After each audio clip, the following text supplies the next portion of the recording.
Olá, bem-vindo ao segundo módulo de História da Igreja 1, que é a História da Igreja Antiga. Neste módulo nós vamos estudar um período relativamente curto, mas cheio, pleno, abundante de acontecimentos importantes. O período que vai de 313 a 381. Para entender o que aconteceu por volta de 313, é preciso que nos lembremos do fato de que, no período anterior, o período pós-apostólico que vimos no módulo 1, o cristianismo deslanchou por todo o Império Romano, se desenvolveu, mas tinha uma diversidade de pensamento, uma diversidade doutrinária, um pluralismo de práticas e condutas bastante grande. O cristianismo cresceu, mas do ponto de vista do seu pensamento, do seu ideário, era muito diversificado. Mas conseguiu se estruturar, conseguiu se organizar. No final do período anterior, por volta do ano 300, o cristianismo estava presente em quase toda a grande cidade do Império Romano. As cidades maiores tinham uma diocese com um bispo, as cidades, centros metropolitanos tinham um arcebispo, as grandes cidades tinham um patriarcado, e assim o cristianismo foi se espalhando e montando uma estrutura hierárquica, administrativa, bastante sofisticada. Ao mesmo tempo que crescia e se organizava e estruturava, o cristianismo foi perseguido. Na verdade, durante esses 300 anos iniciais, o cristianismo foi perseguido quase que o tempo todo. O Novo Testamento registra vários incidentes de perseguição dos cristãos por parte dos judeus. No período que se sucedeu, houve várias perseguições de cristãos em cidades isoladas, fruto de divergências locais. Mas foi só do ano 250 em diante que o cristianismo começou a ser perseguido de forma mais ou menos sistemática pelo próprio império em todo o território do império. Por que que isso aconteceu? Aconteceu porque, apesar do pluralismo cristão, apesar da diversidade do pensamento cristão e apesar da liberdade religiosa que havia no Império Romano, da tolerância religiosa dos romanos, o cristianismo, como o judaísmo antes dele, era uma religião exclusivista. Ele achava que era a única religião que tinha a verdade, que ele era o único povo escolhido por Deus e que, portanto, não era possível tolerar outras religiões, pensamentos divergentes, porque eles estariam divergindo da verdade exclusiva que estava de posse dos cristãos.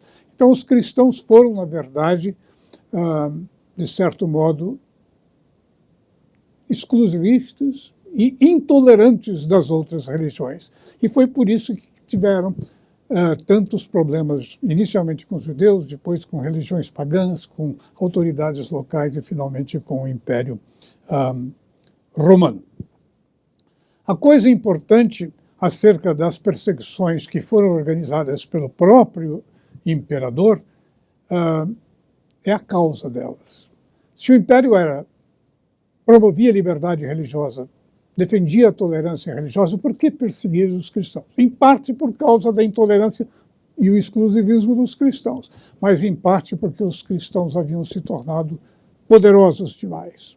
Haviam se esparramado por todo o território do império, haviam montado uma estrutura de poder que era paralela à estrutura de poder do Império Romano e que, de certo modo, se espelhava nela.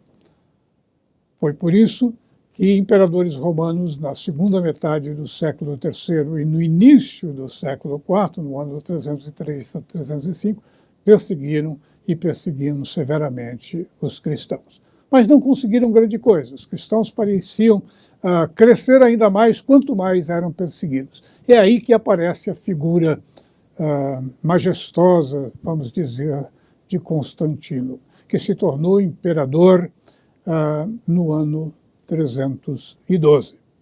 E assim que se tornou imperador, decidiu dar liberdade religiosa ao cristianismo. De todas as religiões que existiam no Império Romano, o cristianismo era uma das poucas que eram consideradas religiões ilícitas. Em 313, o novo imperador Constantino deu total liberdade e tolerância religiosa no Império, inclusive ao cristianismo. Então esse é um fator importante. O segundo fator é o seguinte: Constantino tinha uma família em parte cristã. Sua mãe, Helena, era cristã. Subsequentemente foi até santificada, virou Santa Helena. Ele tinha, portanto, alguma formação cristã e alguma simpatia para com o cristianismo. Quando ele teve uma batalha decisiva, de cujo resultado dependia se ele iria se tornar imperador ou não, ele fez um trato com Deus, de certo modo. Ele sonhou que Deus lhe apareceu em sonho e disse: por este símbolo, o símbolo do cristianismo, vencereis a batalha. E ele apostou nisso. Colocou o símbolo do cristianismo no escudo dos soldados, nas bandeiras que eles carregavam, e venceu a batalha decisiva e se proclamou cristão depois dessa vitória. Muitos historiadores duvidam da sinceridade dessa conversão, mas os atos de Constantino depois da vitória decisiva, que ele atribuiu ao Deus cristão e em gratidão ao qual ele se tornou cristão, parecem demonstrar que a conversão foi sincera. Então, temos a figura de Constantino, que assume a coroa de imperador romano, primeiro só no Ocidente, depois do Império Romano unificado, e vai promover uma série de medidas que são e foram extremamente importantes para o cristianismo.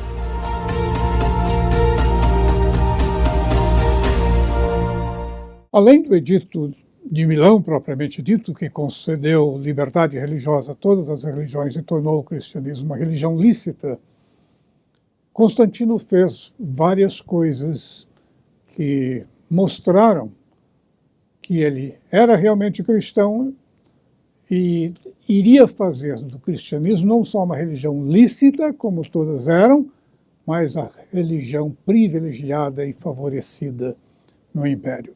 Em primeiro lugar, ele reparou os danos causados pelo Império ao cristianismo na última perseguição, a perseguição de 303 e 300 a 305.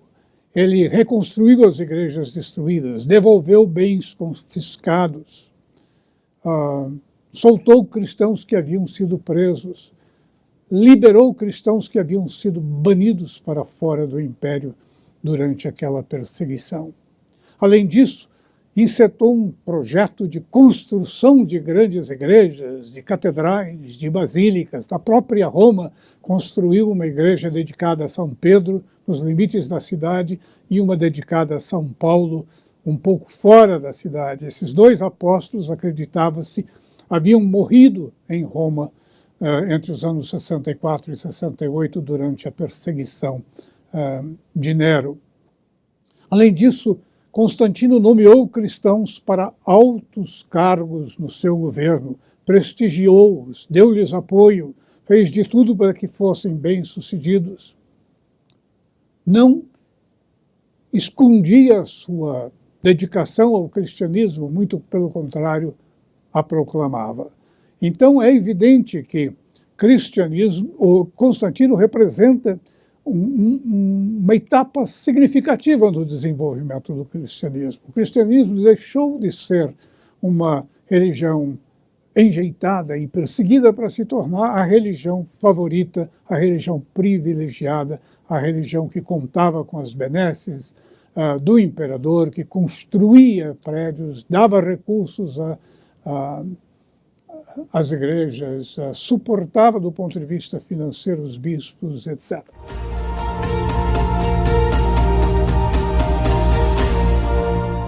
Uma coisa, porém, preocupava a Constantino. Ele havia, de certo modo, decidido não perseguir os cristãos, não lutar contra os cristãos, mas, de certo modo, trazer os cristãos para o seu lado, cooptá-los, por assim dizer. Mas os cristãos continuavam a brigar muito por causa de doutrina, por causa de visões diferentes acerca do cristianismo. E ele chegou à conclusão de que essa diversidade, esse pluralismo de pontos de vista dentro do cristianismo poderia causar instabilidade política e perturbar a paz de sua gestão como imperador. Então, o que resolveu ele? Resolveu convocar aquele que foi o primeiro concílio ecumênico do cristianismo. Ele próprio, o imperador, convocou no ano 324 todos os bispos do cristianismo do Ocidente e do Oriente para se reunirem na cidade de Niceia, que fica perto de onde é hoje Istambul, para discutir doutrina, para botar as divergências na mesa e tentar chegar a uma solução comum. Considerou ele tão importante esse conclave que ele pagou as despesas de todos os bispos e, quando o concílio teve início no ano de 325, ele próprio, o imperador, presidiu o concílio. Ele estava lá presente nas sessões, ele interferiu nas discussões, ele confabulava com os principais bispos, porque a discussão não foi fácil. Havia um grupo de bispos latinos, muitos dos quais não falavam grego. Havia uma maioria de gregos, muitos dos quais não falavam o latim. E havia uns poucos privilegiados que eram fluentes nas duas línguas. Então, a discussão muitas vezes foi complicada. Muitas vezes os latinos não entendiam o ponto de vista dos gregos, que eram muito mais metafísicos, filosóficos, abstratos. Os latinos sempre foram mais práticos, voltados para a legislação, voltados para questões administrativas. Então houve muita discussão, muita controvérsia, e muita gente não entendia exatamente o que estava sendo discutido. O cenário, portanto, era propício para que o imperador escolhesse alguns bispos que, de certo modo, conduzissem a discussão a um consenso. Né? E esse consenso chegou. Esse consenso foi firmado no chamado Credo de Niceia, que a Igreja, de certo modo, proclama e declama até hoje. No Concílio de Niceia, a grande questão, a questão de todas elas, a mais importante, era a questão da divindade de Cristo. Conforme vimos em módulo anterior, havia gente que achava que Jesus era puramente humano, não tinha uma natureza divina, talvez fosse um grande profeta, um grande rabino, um grande mestre, quem sabe até o Messias dos judeus, mas não era Deus. E havia gente que achava que ele era, de algum modo, divino, o Logos de Deus, a palavra de Deus, mas não tão divino quanto o Deus criador do céu e da terra, o Deus do qual ele supostamente era filho. Então essa era a grande questão que, do ponto de vista de Constantino, tinha de ser resolvida. Quem dizem os homens que eu sou? O Concílio de Niceia ia dar uma resposta. E a resposta foi razoavelmente clara. Dizia o seguinte: Jesus era Filho de Deus, o Filho unigênito, o único Filho gerado por Deus. Então, Jesus não era criado por Deus. Ele tinha a mesma natureza, a mesma essência do seu Pai. Ele era tão Deus quanto Deus Pai era Deus. Através dele, segundo o Credo de Niceia, todas as coisas haviam sido feitas por Deus, tanto na terra quanto no céu. Ou seja, a geração de Jesus Cristo por parte de Deus, o Pai, havia sido uma geração eterna. Nunca houve um momento em que Jesus não foi Deus e Deus Pai não foi Pai.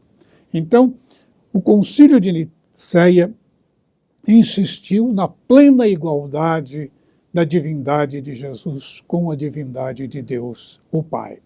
Na verdade, ele exagerou tanto na ênfase à divindade de Jesus, que até negligenciou um pouco reafirmar aquilo que, de certo modo, todo mundo sabia, que Jesus também era plenamente humano.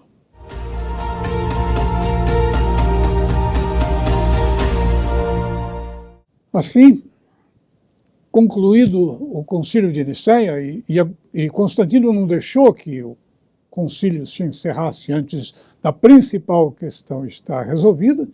Então, resolvida essa questão, o concílio foi encerrado, mas ficaram muitos pontos em aberto e um pouco nebulosos. Como eu disse, foi enfatizada a natureza divina de Jesus, mas não foi igualmente enfatizado o fato de que ele também era homem plenamente humano. Não foi esclarecido como é que Jesus, sendo ao mesmo tempo plenamente Deus e plenamente homem,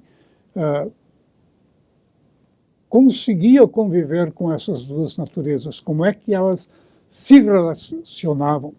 Se elas faziam de Jesus duas pessoas, duas personalidades, ou se era possível que uma pessoa só tivesse uma natureza divina e uma natureza humana. Essas questões ficaram abertas e só vão ser resolvidas no próximo período, e nós vamos discuti-las no terceiro módulo, mas elas continuaram a gerar conflitos, desavenças, discussões depois da morte de Constantino. Além disso, a solução aprovada por Nicéia, de que Jesus era plenamente Deus, não foi aceita por todos os que participaram do concílio. Os seguidores de Ário continuaram a contestar. Ário foi deposto, foi excomungado, foi banido do império pelo imperador, mas o grupo de seus seguidores continuava a crescer. Ou seja, mesmo depois da tentativa de Constantino, havia um cristianismo ortodoxo, né, que seguia aquilo que foi aprovado em Nicéia, e um cristianismo ariano, que achava que Jesus era divino, mas um pouco menor do que o Pai. Então, essas questões continuaram a ser discutidas no período que vai de Constantino até o próximo imperador importante, que é o imperador Teodósio. O que fez Teodósio de diferente? Teodósio havia percebido que, alguns anos antes dele, um outro imperador, que reinou por apenas 3 anos, Juliano, havia tentado reverter a cristianização do Império Romano. Havia tentado reimplantar o paganismo. Havia removido cristãos dos altos cargos que tinham no governo. Havia removido cristãos que eram professores nas escolas oficiais do Império. E havia trazido de volta para o Império aqueles bispos que haviam sido excomungados e banidos do Império logo depois de Nicéia. Ele, muito arguto, acreditava que, trazendo de volta os bispos que discordavam do que foi resolvido em Nicéia, ele ia promover conflito. E promovendo conflito entre os cristãos seria mais fácil reimplantar o paganismo.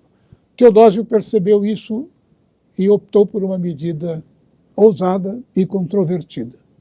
No ano de 380, ele aprovou um novo edito, chamado Edito de Tessalônica. Se o Edito de Milão, de 313, tornava o cristianismo uma religião lícita, junto de todas as demais religiões que eram igualmente lícitas, havendo completa liberdade e tolerância religiosa, Teodósio resolveu fazer do cristianismo a única religião lícita do Império. Ou seja, automaticamente todas as demais religiões foram tornadas ilícitas. O cristianismo se tornou, com Teodósio, a religião oficial, a única religião oficial do Império. Isso pareceu bom para alguns cristãos que viram que, de repente, da noite para o dia, todo mundo havia virado cristão no Império. Outros cristãos mais perceptivos perceberam que o presente era meio que um presente de grego. Ao fazer todo mundo, automaticamente, da noite para o dia, cristão no Império, muita gente virou cristão cuja conduta, cujas ideias, cujas práticas não eram realmente compatíveis com o cristianismo histórico, com o cristianismo apostólico, com o cristianismo bíblico. Então, muita gente foi contra.